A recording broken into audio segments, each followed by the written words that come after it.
Otro tema, venimos hablando en las últimas semanas de un reclamo que le hace la política a la justicia sobre la cárcel giratoria. Pero también hay otro reclamo que tiene que ver sobre ¿y cómo están las cárceles en la Argentina? El dato es muy preocupante, la pulseada entre la política y la justicia por las cárceles.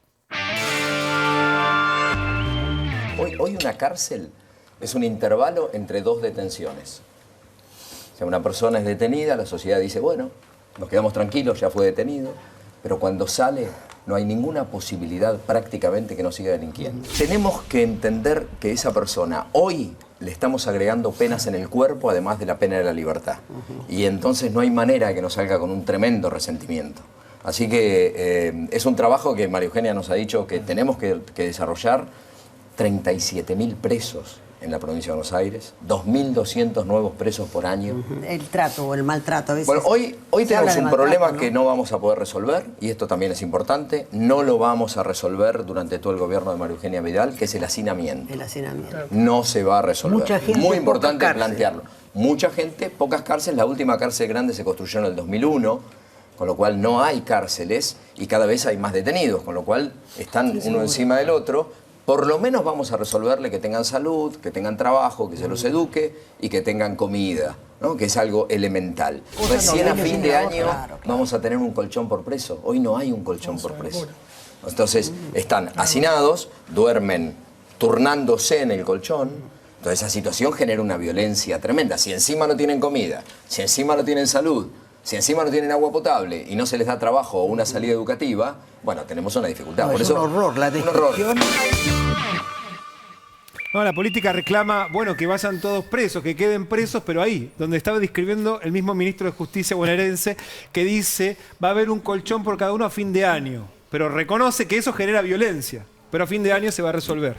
Ya nos acompañan Natalia Bolsín, que es doctora en Derecho, el abogado penalista Gabriel Iesi y el abogado penalista, que es ex juez Eduardo Gerón, y también nos acompaña el subsecretario de Vinculación Ciudadana con la Seguridad de la Ciudad de Buenos Aires, Leandro Alperín. La verdad que la descripción que hace el ministro de la situación en las cárceles bonaerenses es dramática. Ahora vamos a tirar algunos datos además sobre qué pasa ahí. Si uno entra, más allá de cumplir o no la condena, si sale con vida, que esa es otra situación que tiene que ver con las cárceles en la provincia de Buenos Aires. Ahora, ¿qué rol está cumpliendo esa cárcel, doctor? Bueno, esa cárcel, obviamente, el único rol que cumple es quitar a una persona de que no esté cometiendo delitos, pero lamentablemente no cumple otro, porque se supone que la cárcel debe ser para seguridad, por un lado, pero para posibilitar la reinserción social del delincuente. Requiere que haya toda un trabajo en esa cárcel para que el delincuente primero trabaje. Yo creo que este es un punto que tenemos que recalcar. Hasta ahora la ley no exige que el que está procesado trabaje, solamente las leyes hacen referencia al condenado. Pero a mí me parece que una persona no puede estar en una cárcel sin trabajar. ¿Por qué? Porque eso fomenta el ocio, fomenta la dependencia a otras adicciones, fomenta que la persona esté pensando en otras cosas. En realidad tendría que trabajar y hacer actividad física. Esto esté procesado o esté condenado. A ver, antes de avanzar con el resto de los invitados, Olivia, hay un dato que precisamente hablando sobre la población carcelaria y cuántos efectivamente están condenados y cuántos están en forma preventiva, hay un dato que es bastante preocupante sobre la población carcelaria. Así es, también cuando mirás cuántos son los presos a nivel nacional en todo el país, son 69.000 personas que están privadas de la libertad hoy, de los cuales más de la mitad, el 51%, en realidad no tiene una condena firme. Están procesados, están presos, pero todavía no han sido condenados por un delito. Con lo cual, más de la mitad de las personas están en esa situación hoy. Y si vas a ver quiénes son las personas que hoy están presas, cuánta educación tienen, también tenés datos que te dan un panorama de lo que pasa allá adentro. El 31% de los presos hoy en la Argentina tiene el primario incompleto, o sea, ni siquiera terminó la educación primaria. El 39% terminó solo la educación primaria, el 17% no terminó el secundario y solo el 7% terminó el secundario. Esas son las personas que hoy están encarceladas. Claramente el nivel educativo también te dice algo sobre el nivel social de las personas que hoy terminan presas. Doctora Bolsín, ahora, como decía el doctor, están la mayoría, bueno, si no están condenados, no trabajan, ahora, ¿qué hacen? Bueno, digamos, a mí, una aclaración primero, no soy doctora en Derecho todavía, estoy escribiendo mi tesis, no quiero usurpar títulos y terminar presa en uno de estos lugares en los cuales se tortura a la gente, porque me parece que eso es lo que hay que decir, digamos, las cárceles en la Argentina violan el artículo 18 de la Constitución Nacional, que establece que las cárceles deben ser sanas y limpias y para seguridad de las personas. Violan las reglas de Mandela de Naciones Unidas, que establecen las condiciones mínimas de detención a las cuales deben ser sometidas las personas. Violan la Convención contra la tortura y otros tratos y penas crueles, inhumanos o degradantes, porque someter a las personas a un régimen de hambre, como el que hay hoy en día en las cárceles federales, digamos, hay un montón de organismos públicos y organismos no gubernamentales, la Procubin, la Procuración Penitenciaria de la Nación, la Defensoría General de la Nación. La Procubin en este momento está analizando situaciones en las 4 cárceles federales más populosas de la Argentina, que son Devoto, Ezeiza, Salta y Marcos Paz, y básicamente lo que encontró ahí fue una situación sistémica a la que denomina régimen de hambre. O sea, nosotros en la Argentina sometemos a seres humanos a un régimen de hambre. Me parece muy razonable lo que dice el ministro. El hacinamiento tal vez no se pueda resolver porque hagan falta construcciones de cosas que demoren mucho tiempo, pero el régimen de hambre debe terminar. Y un punto más que tal vez en algún momento pueda desarrollarse.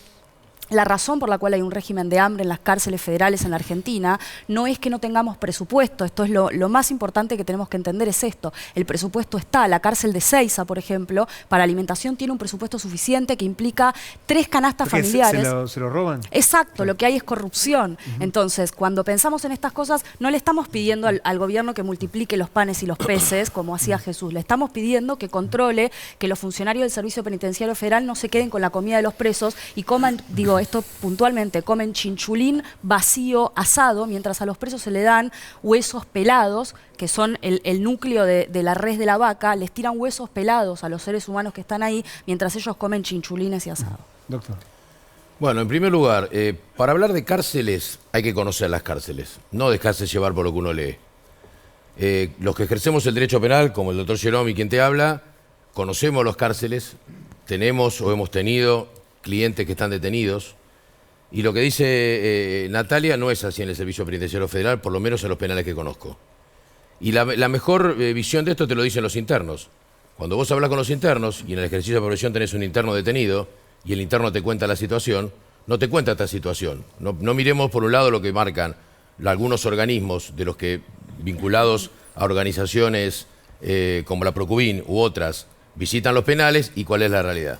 En el Servicio Penitenciario Federal hoy hay 10.600 presos, 2.200 están alojados en Ezeiza. El penal de Ezeiza es un penal que tiene una estructura adecuada. Cuando vos entrás al penal de Ezeiza, por eso es interesante que algún día alguno de ustedes haga una nota y recorra el penal de Ezeiza. Y termine con alguna de las versiones, porque esto no es el penal de Ezeiza, por ejemplo, que estamos mostrando eso es la ahí. cárcel bonaerense. Bueno, cuando ustedes entran al penal de Ezeiza, ingresan a la derecha, está el ingreso de visitas, van a ver siempre a las mujeres, a las mamás que van a visitar, y van a ver el sector donde están los abogados. Los abogados entramos, hay un camioncito del Colegio de Abogados que muchos conocemos que nos lleva a la visita a los internos. El Servicio Penitenciario Federal tiene hoy una estructura, a mi entender, por supuesto, esto es materia debatible, una estructura profesional, al igual que la tiene el Servicio Penitenciario de la provincia, con las carencias que tiene. Pero no nos olvidemos, y seguramente en esto Leandro también es un especialista en la materia, el contexto de Latinoamérica de las cárceles. Porque nuestras cárceles son mucho mejores que las de Brasil, son mucho mejores que las de... Bueno, pero doctor, el propio ministro de Justicia bonaerense que hablaba en el informe, Gustavo Ferrari, dice que no hay colchones, que no había candado. Estamos hablando del Servicio Penitenciario Federal. Sí. Ahora vamos, si querés, al Servicio Penitenciario de la provincia. Perdón. ¿No es un centro de tortura, como dijo Natalia? No, en absoluto, en absoluto. Te lo dicen los internos. Yo te hablo de los internos. Un pequeño hecho a réplica. Yo también soy abogada penalista, que no tengo un traje y una corbata no quiere decir que no sea abogada, y también me dedico al derecho penal. La primera cuestión que quiero decir. La segunda cuestión, que es lo más importante en realidad, no es solo la Procubin. La Procuración Penitenciaria de la Nación, que no depende de la Procuración General de la Nación, depende del Parlamento de la Nación, desde el año 2003 hace estudios en esta materia. La Defensoría General de la Nación dice exactamente lo mismo. Hay un organismo judicial que depende no de la Procuración General de la Nación, sino de la Cámara Nacional de Casación Penal, que dirige, usted lo sabe muy bien, el presidente de la Cámara, que es el doctor Hornos. Hay una serie de organismos de todos los poderes del Estado que reconocen que hay una situación estructural de corrupción que determina un régimen de hambre en las cárceles federales. No, régimen de hambre no. ¿Cuánto hace que no vas a un penal? ¿Puedo terminar de habbar? Y visitás y hablas con un interno. Es un informe. ¿Usted quiere? No, pero informe no, pero hay que ir a las cárceles para conocer. Bueno, no te quedes con el informe escrito. Pero quienes hacen los informes son no hace solo que no van a vas las un cárceles, penal? hacen allanamientos, ¿Pero hacen cuánto hace que no vas a un monitoreo. penal? No tiene que ver a dónde No, voy sí es yo. Yo importante. estoy citando una fuente Pero, actualizada. Usted dice que mienten los informes oficiales. No, yo no estoy diciendo, hay miradas parciales en esto también. Yo no estoy defendiendo al servicio Si penitenciario. alguien pasa hambre, pasa Yo lo que hambre. digo, hablemos con internos, hagan una nota ustedes con internos, vayan a visitar internos de los distintos penales. Le los voy a que leer estudian una en el declaración CUD. de un interno. Entonces, los que van a los internos, los que tenemos clientes, no sé si Eduardo tiene alguna situación hoy que tengas a un cliente detenido, pero nosotros tenemos clientes detenidos y hablas con el interno te cuenta una realidad. ¿Puedo leer una declaración? Esa es la realidad que a mí entender es la que sí. cuenta. En un estudio, en un monitoreo de fecha 5 de mayo de 2014 de la Procuración Penitenciaria de la Nación, que es una fuente oficial de información, no lo dice Natalia Golosín, una persona que tiene que distribuir la comida en el penal le dice a quienes visitan y monitorean oficialmente el penal, que no son los abogados que tienen clientes, son los funcionarios públicos los que hacen ese trabajo, le dice, hay 92 personas alojadas y la persona dice, esto que tenemos acá, que es esta bandeja de carne, no alcanza. Somos 92 y esto solo es para 20. ¿Y yo qué hago? ¿A quién le doy y a quién no le doy? Mandan 7 churrascos y son 19 personas los que tienen una dieta especial. ¿Yo qué hago? Ahora, antes que le responda, Alperín, ¿es un mito o es una realidad que las cárceles son esta situación que describe la doctora, pero que no coincide ella? Yo creo que el país tiene que definir en algún momento qué vamos a hacer con las personas a las que encerramos. Hay cárceles en donde pasa lo que la doctora Golosín dice y hay cárceles en donde pasa lo que el doctor Iesi dice. Fue salomónico. No, es que es verdad. No, es que es la realidad. Es que es verdad. Caminemos. Entonces, el problema no es qué sucede en cada cárcel. El problema es qué sucede en el sistema penitenciario. El sistema penitenciario argentino reproduce las conductas que sanciona. Convierte al Estado en delincuente y no brinda oportunidades para que las personas cuando vuelvan al medio libre lo hagan de manera no conflictiva. ¿Qué puede cambiar si nosotros tenemos representantes del Estado que dicen que se pudran en la cárcel? Ese es el concepto que tiene de la cárcel, un lugar para pudrirse y no para reinsertarse socialmente. La impunidad de los que puede cambiar. Asumir el real diagnóstico de la situación en los penales argentinos puede cambiar. Decir lo que dijo un ministro, que en nuestras cárceles el Estado argentino viola los derechos humanos. El primer paso para cambiar una realidad es reconocerla. El Estado argentino la ha asumido. Lo que debe cambiar acto seguido son las políticas. O sea, que no haya tolerancia para con la corrupción, que no haya tolerancia para con la tortura, que no haya tolerancia para con el robo. Y por otro lado, ¿qué perspectiva le damos a las personas que están adentro? ¿Los obligamos a trabajar? ¿Los obligamos a estudiar bajo su amenaza de no poder salir? ¿O los estimulamos para qué? Porque tienen derecho también a. Entonces, me parece que hoy nuestro sistema de intervención frente al conflicto es autoritario desde todo punto de vista. Somos autoritarios antes y somos autoritarios después. Creo que lo que hay que cambiar es la mirada que se tiene para con el conflicto y con el sistema penal en general. Antes de darle la palabra al doctor Jerome, y para sumar un dato más para el análisis, y hablando sobre los cuidados o no que tiene el servicio penitenciario bonaerense en las cárceles, hay otro dato que tal vez es, sin duda, es el más preocupante, Olivia. ¿Cuántas personas mueren anualmente en las cárceles bonaerenses? Sí, justamente cuando mirás los datos son muy impresionantes. Mueren 3 presos por semana en las cárceles bonaerenses. Y el 65% de esas muertes son por enfermedades curables que no fueron atendidas a tiempo. Esos números son muy impresionantes. Lo mismo cuando vas a ver cuál es la superpoblación de las cárceles bonaerenses. Se estima que hay casi 40.000 personas detenidas en cárceles en la provincia de Buenos Aires, cuando la capacidad en realidad es para 24.000 personas. Es casi el doble de personas detenidas de las que realmente tienen lugar para estar en esas cárceles. Ahora, doctor Jerome, ¿en esas condiciones una persona puede rehabilitarse? No, indudablemente no. Pero de todas maneras, creo que no nos puede cambiar el eje de otra cuestión que está muy junta con esta, que es ¿cuál es la solución a esto? Esto es, la solución es, entonces, como hacen muchos jueces, liberar indiscriminadamente a los presos, alegando cualquier tipo de argumento para que estén afuera, diciendo no se pueden recuperar, hay hacinamiento, etcétera, o mejorar las cárceles y no hacer esto que estamos diciendo. Y yo creo que en ese aspecto las cárceles deben ser mejoradas, pero no podemos tomar este otro criterio de liberar al delincuente, porque entonces allí se vulnerarían los derechos constitucionales ¿de quién? De toda la sociedad. Doctor, que tenemos ¿le puedo hacer para una vivir pregunta en libertad? incómoda? ¿Es preferible que una persona sufra tortura en la cárcel y no que esté preventivamente en libertad y no adentro? No, no. No puede Porque la sufrir discusión una es que tortura. si ahí tenía una enfermedad que se podía prevenir y terminó muriendo porque no lo atendieron, es decir, que esa persona la condenaron a muerte, la pregunta es si ese era el lugar donde el que tenía que estar o probablemente tal vez en su casa esperando hubiese estado por lo menos vivo. Es que si está en la casa, el resultado de que está en la casa es que esté matando a otro. ¿Por qué? Porque lamentablemente, así como estos índices son muy terribles, los índices de criminalidad son impresionantes y los índices de reincidencia, donde prácticamente 1 de cada 2 personas que sale en libertad reincide, vuelve a delinquir. Entonces, ¿qué pasa? La pena de muerte es para la sociedad. Por esto es que creo que no podemos seguir ese camino. Creo que hay que refaccionar, recuperar al delincuente en la cárcel, hacer todos los arreglos, ya sea de infraestructura como de funcionamiento de la cárcel, pero no, la solución no es que esa persona esté de vuelta delinquiendo.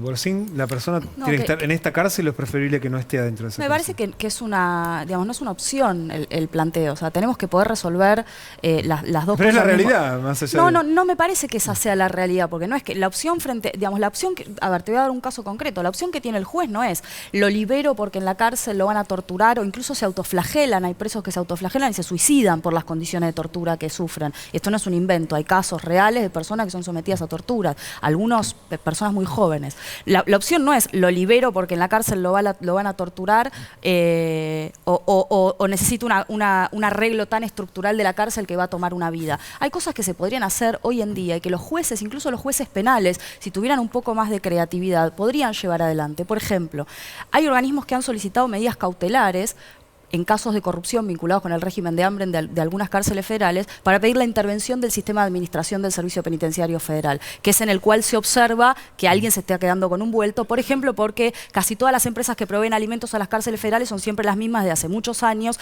tienen situaciones de sobrefacturación, hacen aumentos de costos que no están justificados, etcétera. Si uno pudiera intervenir ese sistema y modificar el modo de contratación, fácilmente podría resolver un problema concreto, que es que los alimentos no llegan. Entonces, Ahora hago una pregunta. Esta idea de crear cárcel para primarios, ¿no es reconocer de alguna manera que la cárcel hoy es un peligro incluso para los propios presos?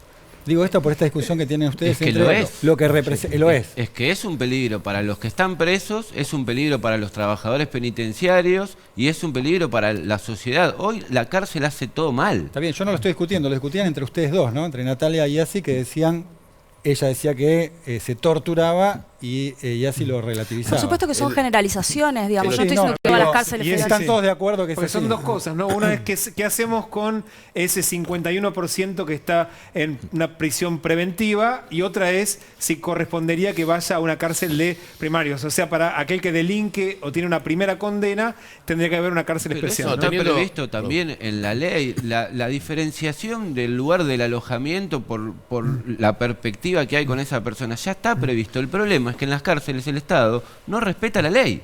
El primer paso que deberíamos dar es respetarla, no solo en la cárcel, digamos. El cambio en nuestra sociedad es respetar las normas y si no nos gustan, pedirle al Congreso que las cambie y votar gente que haga lo que dice. El cambio en la cárcel es el mismo que para la sociedad. Democratizarla, no hay más opciones.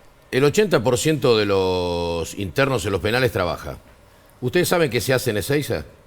¿Saben qué hacen en los talleres de Ezeiza, por ejemplo, cómo se trabaja? Los uniformes del Servicio Penitenciario Federal se hacen en el penal de Ezeiza. Los formularios 08 y los títulos de automotor se hacen en el penal de Ezeiza. Se trabaja en reinserción social. Yo lo que creo que hay que reformar es crear penas alternativas, pero que tengan un control real, que hoy no existen, un arresto domiciliario, una tobillera electrónica, y que permita que los delincuentes primarios, como decía recién usted, no tengan el ingreso, porque la cárcel significa una universidad del delito. Pero yo lo que digo, y en lo que difiero, es que una cosa es la teoría, lo que yo llamo los teóricos del derecho, y otra cosa es la práctica, los que vivimos el día a día y vemos la situación que se ve en las cárceles. Porque cuando usted ingresa a la cárcel y va a un pabellón y habla con los internos, cuando visitamos los abogados hay 4 o 5 abogados, y entre los abogados hablamos nosotros mientras esperamos que nos traigan el interno de uno de los ¿Y pabellones. qué le dicen los internos, por ejemplo? Los internos, depende en qué módulo están. El penal de Ezeiza tiene el módulo 3 y 4, que son módulos de alta peligrosidad, donde fue en su momento la fuga de estos 13 internos, y tiene módulos más tranquilos, el módulo de ingreso, el módulo 6 donde está Lázaro Báez, tiene módulos más tranquilos. Los internos, cuando un ciudadano o cuando un interno ingresa a un penal, tenés dos realidades. Aquel que estuvo detenido, que tiene un acostumbramiento y no tiene la costumbre de que se presionaliza, y otros que les cuesta asimilar vivir en un contexto de encierro, que no es lo mismo que vivir en un contexto de libertad. ¿Cuál es la peor cárcel hoy Devoto. en Argentina? Devoto, sin duda. Devoto es la anticárcel. ¿Por qué? Por el sistema que tiene, por la estructura vieja que tiene. Devoto hace años que tendría que haber desaparecido. Cuando se crea Marcos Paz, ¿para qué se crea Marcos Paz? Para eliminar Devoto, para trasladar los presos de Devoto a Marcos Paz, pero fue tanto el cúmulo de presos. Del año 96 al 2003, en el 96 teníamos 25.000 presos en Argentina, en el 2003 tenemos 50.000. Y eso que en el año 2009 se sancionó un plenario Díaz Besone que eliminó las condiciones de descarcelación y las puso más, te diría, más sencillas en cuanto al peligro de fuga riesgo procesal. Devoto es la anticárcel. Creo que sé que se está trabajando en el Ministerio de Justicia. En breve Devoto debería desaparecer, hacer una plaza pública. No es exactamente su área, pero funcionario público tal vez sabe exactamente. ¿Va a ser el destino de Devoto? ¿Se va a cerrar? Desconozco por completo. Lo que sí creo es que los alojamientos para personas privadas de libertad tienen que cumplir con las reglas Mandela. Y Devoto no las cumple. Ahora, si queda, hay que reformarlo. ¿El problema es la ley o el problema es que no se cumple la ley? ¿Hay que modificar las leyes o con las leyes que están vigentes alcanza? Doctor Girón, sí. ¿En materia penitenciaria, dice usted? Sí. Argentina tiene un paradigma muy extraño en materia de leyes y convenios internacionales sobre derechos humanos. Firma todos y no cumple casi ninguno. En política penitenciaria... es que no se cumple la ley, entonces. Claro, pero por supuesto, si fuese por los estándares, nosotros somos Noruega. Doctor, sí. Sí, no, hay algo cierto que acabo de escuchar del doctor Yesi, que es que respecto de los primarios, esa gente que no tiene antecedentes, que ha delinquido por primera vez, todos estos sistemas y medidas alternativas me parece perfecto para impedir que se infecten en definitiva. Pero lo que no se puede tener contemplación es con aquellos gente que son reincidentes, que tiene varios hechos. Que no se infecten. Perdón que lo interrumpa, bueno, pero... es la realidad. Porque si una persona entra y sale peor de lo que entró, esa persona sale peor, se infectó. Entonces llamémosle como le querramos llamar, la cárcel en ese para esa persona fue negativa. Doctor, entonces, pero esa tarea la hizo el Estado. Ok. Pero, ¿Y qué responsabilidad tiene usted para el Estado? Pero voy a esto, déjenme terminar. ¿Sí? Lo que digo es que respecto de la persona que es primaria, que no tiene antecedentes, creo que evitar que pase por toda esta situación es positivo. Ahora, lo que no se puede es con aquella gente que tiene, que como le dije, que es peligrosa, que tiene numerosos hechos, que ha sido reincidente, etcétera, volver a tener medidas que la devuelvan a la calle, porque entonces ahí tenemos no solo un potencial peligro, sino que además tenemos para la sociedad una sensación de impunidad. ¿No? Quería hacer esta aclaración puramente técnica, digamos. Si hay algo que caracteriza a los derechos humanos es justamente su universalidad. Uno no puede ponerse a distinguir y decir, mire, en este caso la tortura está mal porque es un delincuente primario y en este caso, bueno, ya no me molesta tanto porque es un reincidente. Los derechos humanos deben respetarse para todos, porque esa es su característica principal. Y una cuestión respecto a la teoría. En absoluto es teórico esto. Por el contrario, en la Argentina, en el Servicio Penitenciario Federal de las 4 cárceles que mencioné, hubo 70 allanamientos en el marco de causas de corrupción vinculadas a un régimen de hambre. Los allanamientos no los ordeno yo, ni los ordenan los académicos, los ordenan los jueces. Los jueces para ordenar un allanamiento tienen que encontrar elementos suficientes para hacerlo y lo han hecho. Y lo último que quiero decir, la Procubin recientemente, a principios de este mes, solicitó la declaración indagatoria de 38 agentes de alta jerarquía del Servicio Penitenciario Federal, entre ellos los últimos 3 directores nacionales, o sea, la máxima autoridad del Servicio Penitenciario Federal de los últimos 5 años, digamos. ¿No? Olivia, sí. Yo quería preguntar, usted decía que no se puede dejar libres a personas peligrosas que han delinquido varias veces, pero en algún momento se los va a dejar libre, digamos, después de cumplir su condena, van a ser libres. ¿Qué tiene que pasar durante el tiempo que están en la cárcel para que luego puedan ser liberados sin que sean una amenaza para el resto de la sociedad? Bueno, tendría que haber un sistema carcelario eficiente en el que se pueda recuperar a esa persona. Si no se lo logra hacer, es un gran déficit que tiene el Estado. Pero todos nosotros necesitamos que la persona que esté adentro no salga peor de como entró. Ahora, esa pregunta, porque de hecho le decía el potencial. Ahora, ¿qué ocurre hoy? Quería preguntarle al doctor Yesi, su cliente, el que fue a ver ahora, cuando salga, ¿usted cree que va a estar peor de lo que entró? Primero que depende del delito por el cual está. El 43%. Hablemos de un homicidio, hablemos de lo que él decía. Bueno, Damián, perdóname, dijo que es una fábrica de delincuentes, ¿no? Es un ratito. Sí, una universidad. Lo cual la respuesta me parece que está ahí. No, yo no dije eso. La Universidad del Delito, ¿sabes? La Universidad del Delito. Un delincuente primario es una cosa, un delincuente que tiene antecedentes es otra. El 43% de los presos está detenido por delito contra la propiedad. Sepamos que los presos se rigen por la ley de ejecución penal, que contempla el trabajo, que contempla el haber, que contempla el sueldo. Esto es todo lo que tiene. Las oportunidades para cuando salen los internos, dependiendo de la condición social, muchas veces son pocas. Usted demostrado en un informe, el 70% de los internos tiene estudios primarios, la mitad de ellos no terminó el estudio primario. El 66% de los internos proviene de hogares que tiene un familiar detenido en el momento o estuvo un familiar detenido. Entonces pensemos el contexto. Ayer salió un informe de la pobreza. No es casualidad, si bien la pobreza no es sinónimo de delincuencia, la desigualdad lo es. Entonces pensemos de dónde viene, porque también tenemos responsabilidad de la sociedad, de dónde viene. Porque la cárcel y la justicia penal, para los que trabajamos en ella, es el último resorte. Veamos en lo que sucede anteriormente que posibilitó este tipo de situaciones que se dan en el número de presos que tenemos. Ahora, Alperín, hablando del tema del trabajo en la cárcel, ¿cuántos hoy trabajan? ¿Cuántos ganan efectivamente algo? ¿Qué pasa con ese dinero?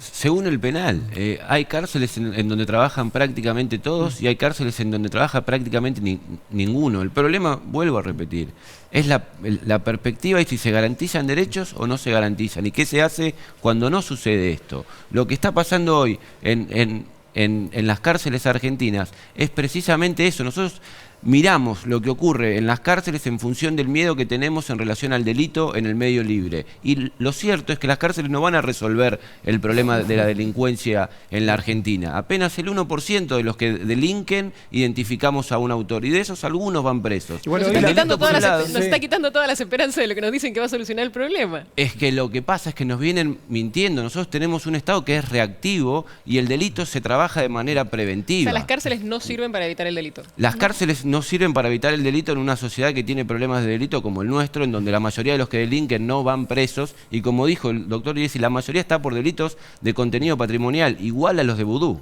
pero no están presos. Entonces, nosotros tenemos un problema de disparidad en el sistema. Los que están por homicidio son cerca del 1%, 2% en las cárceles argentinas. Los que están por violación es el 0,5, 1 en algunas cárceles. O sea, la mayoría de los que están presos están por delitos de contenido patrimonial y la verdad es que son muy pocos y por poca plata. ¿Eso justifica que no vayan a estar? No, en muchísimos casos tienen que estar ahí porque la ley dice que tienen que estar ahí. Ahora, no están presos por lo que hicieron, sino que están presos por quienes son lo que hicieron. Los autores de las conductas disvaliosas más graves en nuestra sociedad no están en la cárcel en general, gozan de impunidad. Los que están ahí, en muchos casos, en la mitad, efectivamente hicieron lo que el Código Penal llama delito y lo que corresponde es que estén en ese lugar. No se trata de justificar, pero sí hay que entender. Muchos están ahí por querer tener lo mismo que quería tener vudú, pero lo hicieron mal.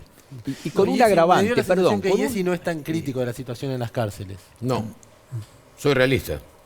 La realidad es una cosa, la crítica es otra.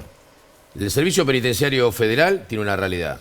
El Servicio Penitenciario... la escucha Natalia y... No, pero yo respeto la mirada, cada uno tiene su mirada. El Servicio Penitenciario bonaerense es otra. De hecho, el director del Servicio Penitenciario bonaerense trabajaba en el Servicio Penitenciario Federal. Se está trabajando, entiendo y lo conozco a Gustavo Ferrari, en el trabajo que viene haciendo. El sistema carcelario más numeroso del país es el de la provincia de Buenos Aires. Tiene cerca de la mitad de los internos. No se construyen cárceles, no solamente. Acá en el sistema federal, en el 2011, el entonces ministro de Justicia, Julio Alac, anunció en varias conferencias de prensa la construcción de 4 cárceles federales. Mercedes, Concordia, Luján de Cuyo. No se hizo ninguna.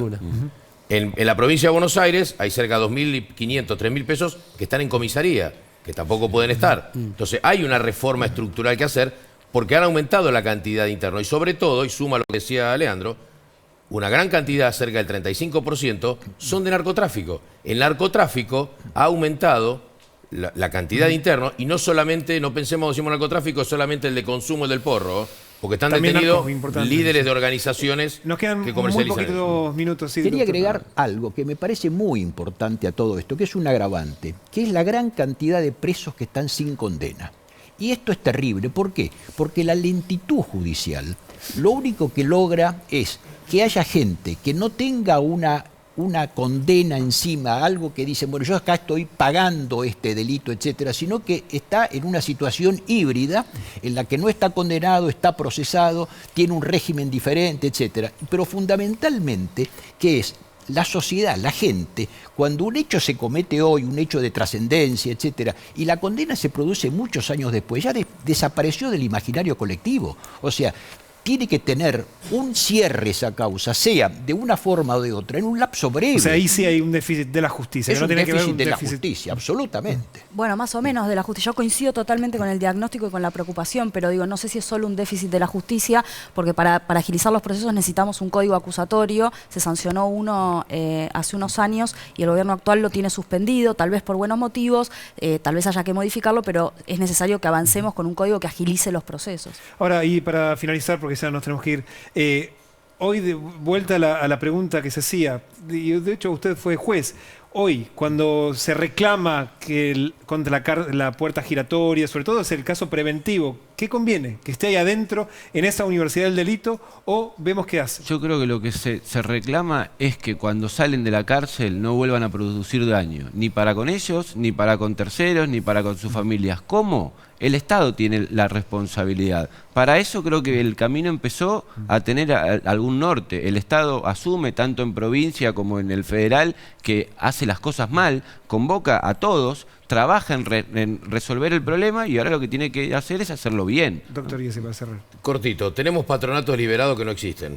Patronato liberado que no controla las ejecuciones, las probation, que no controla las penas alternativas, el juicio abreviado, y patronato liberado que no asisten a los internos en las libertades condicionales. Empecemos del Estado a tener en la provincia de Buenos Aires, en nivelación, un patronato liberado que asista al interno, porque como bien dijo la señorita, en algún momento el interno sale. ¿Y qué pasa cuando sale? No pensemos que se va al penal y nunca más. En algún momento sale. ¿Qué hacemos? ¿Nos olvidamos? ¿Nos olvidamos de lo que pasa en el penal? ¿O tratamos que cuando salga tenga algún camino que pueda no volverlo a solo caer en el delito? Ahora, perdón, si sale antes, ¿qué produce en la sociedad? Una sensación de impunidad, una sensación de falta de justicia. Y me parece que en ese aspecto la gente no le puede dar, el Estado, el sistema, no le puede dar una sensación de que no hay justicia porque todos los delincuentes están sueltos. O sea, no nos olvidemos que la pena tiene una función particular respecto de la persona que es condenada, pero también una función de prevención general respecto de toda la sociedad. Bueno, sin para cerrar. La definición que dio Hillary Clinton el otro día en el debate sobre lo que es un Estado de Derecho. La ley debe respetar a todos y todos debemos respetar la ley. Es muy difícil pedirle a la gente que respete la ley si el Estado no los respeta a ellos. A los cuatro, muchísimas gracias por haber venido. Gracias a ustedes. Un gusto, Gracias.